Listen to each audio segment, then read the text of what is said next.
السلام علیکم. افغان او پښتون. افغان ته ولې افغان وایي او افغان څوک دی او پښتون ته ولې پښتون وایي؟ د پښتون څه معنا؟ دا پښتون چې مونږ کوو که نه، یو خو هسې خلکو پښتو زده کړې ده، هر سړی پښتو وایي. یو دا پښتون کې چې کومه معنا پرته ده، که چا کې علما کرام فرمایي دغه معنا دغه چې کوم په دې پښتون کې پرته ده، دا اگر که بله ژبه وایي نو ده کې پښتونولي شته، دا انسان پښتون دی. او یو خلک یې صرف فقط یوازې پښتو زده کړي. نو د پښتون معنا درته کوم، پښتون چاته وایي او ورسره افغان درته ښیم. افغان څوک دی او د افغانانو په طبیعت کې دا جنګ ولې پروت دی؟ افغانان ولې جنګ خوښوي؟ همیشه په جنګ کې، همیشه دوی غوسه وي. دا ولې همیشه د افغانانو په طبیعت کې جنګ نښته دی؟ راځئ دا درته وایم. لاول به راشو افغان ته.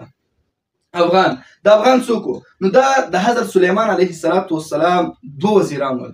د یو وزیر نوم افغان ابن برخیه، د یو وزیر نوم افغان، داسې به درته ولیکم لږ به صحیح راشي. حضرت سلیمان علیه السلام، حضرت سلیمان علیه السلام دوه وزیران ول.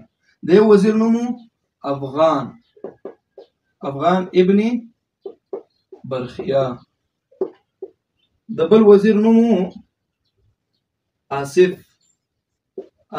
ابن برخیه.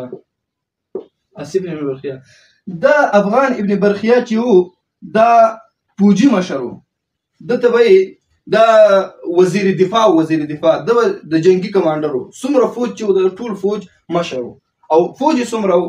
فوج یې دومره وو، د دې خبر نه تاسو اندازه ولګوئ کله چې حضرت سلیمان علیه السلام بلقیس ته چې هغه د سبا په ښار کې اوسېدله خط یې ورولېږلو چې مسلمانه شه راشه، که مسلمانه نه شوې ما سره جنګ نشي کولی، زما دومره لوی لښکر دی چې د هغې لښکر یو سر د لولنۍ دسته چې ده دا د سبا په ښار کې به وي. سبا ښار ډېر زیات لرې دی. او دا بله دسته آخري سر چې دی که نه دا به په شام کې، یعنې زموږ په دې علاقه کې به زه چې کوم ځای کې اوسېږم، دومره لوی لښکر زه بیا درلېږم د دې سره مقابله نشي کولی. او د دې لوی لښکر مشر څوک خبرې؟ افغان ابن برخیه. او دغه افغان ابن برخیه چې و کنه دا خو فوجي کمانډر و کنه، وزیر دفاع. او د وزیر دفاع کار څه شي؟ جنگ کول، د خلکو سره جنگ کوي. وزیر دفاع خلکو ته حلوا نه ورکوي، نه خلکو ته ډوډۍ ورکوي. دا وزیر دفاع چې دی کنه خلکو سره جنگونه کوي. نو د دغه افغان ابن برخیه کار ټول د جنگونو سره و. دا چې و کنه وزیر دفاع، دا په ذهن کې ساتئ،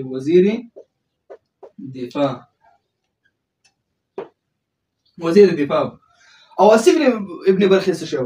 دا وزیر، دا په اصطلاح زموږ استاد په اصطلاح مشاور و، دو مشورې ورکوي. وزیر د مشورې و، مشاور و، وزیر د مشورې.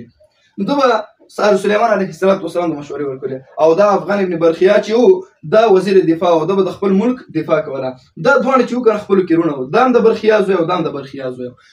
نو دوی دواړو به اکثره وخت کې چې کله په محفل کې په مجلس کې به ناست ول، پټې او د راز خبرې به یې کولې. داسې خبرې به یې کولې چې هغه به د دوی د وزارت سره، دوی د بادشاهۍ سره تړلې وې. دوی دواړو نه غوښتل چې نور څوک په دې خبرو باندې پوه شي. دوی دواړو نه غوښتل چې نور څوک په او خپلو کې د راز خبرې راز پاتې شي. نو دوی دواړو مشوره وکړه چې راځه داسې یوه ژبه به اختیار کړو چې هغه به ما او تا په خپل منځ کې وایي، بل څوک به پرې نه پوهېږي. نو عبراني ژبه، عبراني او یوناني، علماء کرام فرمایي یوناني، دا دواړه کېناستېدل. ډېر زیات سوچ نه بعد عبراني او یوناني ژبه یې راواخیستله او میکس یې کړله. د هغې نه یې ژبه جوړه کړله پښتو.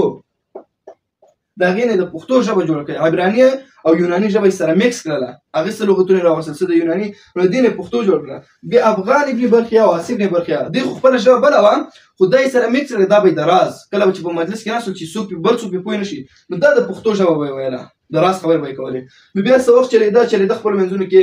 نو د افغان چې څومره بچي ول دا پښتو ژبه دوی زده کړه، او د آصف چې بچي ول هغې زده نه کړله. نو د افغان بچو پښتو زده کړله. نو اوس چې څومره پښتانه دي، که هغه په پاکستان کې دي، که هغه په هندوستان کې دي، که هغه په امریکا کې دي، که په افغانستان کې دي، که په هر ځای کې پښتون دی، هغه د چا زوی دی؟ د افغان ابن برخیه. ځکه افغان د پښتو ژبه د افغان نه شروع شوې ده. اوس که یو سړی وایي چې زه پښتون یم او افغان نه یم، دا لیونی دی، ځکه خپل پلار نه انکار کوي، دا دماغ یې کار نه کوي. نو چې یو سړی د خپل پلار نه انکار کوي نو دا خو حرامي شو که نه؟ دا چې څوک وایي چې زه پښتون یم او افغان نه یم، دا حرامي دی. بیا ګوره دې خبرې ته سوچ کوئ. نو د افغان د پښتو ژبه د دغه افغان ابن برخیه نه بیا شروع شوله.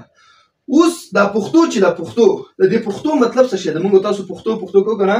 د پښتون د دې موږ ته استادانو به ترجمه کوله که چا کې دغه ترجمه موجوده وي دغه چې کومه معنا په دې پښتو کې پرته ده د په چا کې موجوده وي نو دا انسان بیا پښتون دی اگر که بله ژبه وایي او که پکې موجوده نه وي نو دا انسان بیا صرف ژبه زده کړې ده فقط بیا داسې ده لکه یو انګریز چې راشي یو امریکایي او راشي پښتو ژبه زده کړي نو دا خو بیا اصل کې پښتون نه شو کنه دا صرف فقط ژبه زده کړله چا کې چې دغه معنا پرته وي نو دا اصل کې پښتون دی په پښتون کې چې دي کنه تاسو وګورئ 15 ټکي دي پا ده او خا ده او ورپسې تا ده او ورپسې وو ده او بیا نون ده د پا معنا پیاوړی پښتون بچی کنه پیاوړی وي همیشه به د کې به طاقت یو سس مس بنئ ګوره د خاصه معنا دی به ښاغلی عزتمن وي ښاغلی معنا ښاغلی معنا عزتمن دی به خپله هم عزتمن دی بل چاته به هم عزت ورکوي که څوک بل چاته د عزت په سترګه نه ګوري بل مسلمان ته په سپک نظر ګوري بل مسلمان ته بدې ردې وایي دا پښتون نه دی دا د پښتون د شان سره نه جوړېږي چې د مثال سپکې خبرې کوي بېعزتي د خلکو کوي تا معنا توریالی که یو سړی کې توریالیتوب نه وي بهادري پکې نه وي او ته په دین غیرت نه ورځي دا پښتون نه دی د فقط بیا ژبه زده کړې دا بیا پښتون نه دی نو دې معنا توریالی وو څه معنا وو معنا وفادار پښتون چې هر چیرته دا به وفادار وي که چیرته دا وفادار نه او بې وفایي کوي او غداري کوي نو که څوک غدار او ځان ته پښتون ویل چې زه خو پښتون یم او غداري کوله خو صرف ژبه یې زده کړې ده بیا پښتون نه دی د کې پښتونولۍ هېڅ شی نشته نو هغه کس پښتون دی چې د کې به وفاداري به وي نون څه معنا نون معنا ننګیالی